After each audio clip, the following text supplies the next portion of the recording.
С това видео ще ви покажа как се намират точките, координатите на определен имот, който сте си избрали. Маркираме имота, опираме плюсчето, намиране на точките с външна антена. Тя работи чрез Bluetooth. Сега чрез камерата на телефона ще ви я покажа. Ето това представлява антената. Когато се конектне, тя почва да мига. Така, връщаме се обратно в приложението. Вече сме свързани. Ето вижте, като се движим, ние сме голямото пинче.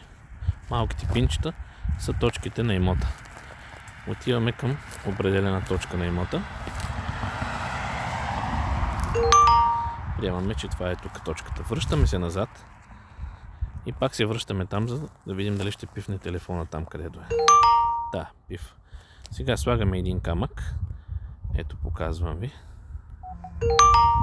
Ето го. Връщам се назад.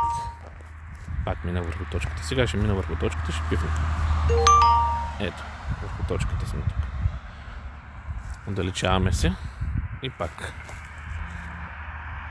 Само че не само извибрира телефона, пак ще се върна.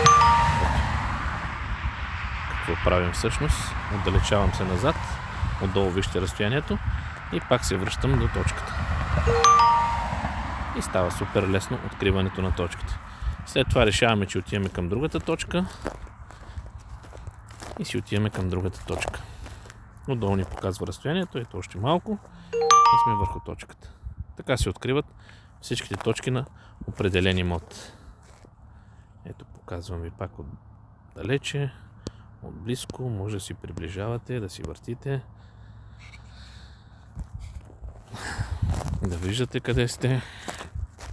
Ето сега ще ви покажа, пак се връщам към тази първата точка и сега ще ви покажа имота. Така, спирам, минаваме, ето го камъка, ето го пътя, който виждате отстрани, който се показва на самия път. И така, това беше демонстрацията. Това приложение е аренда имоти.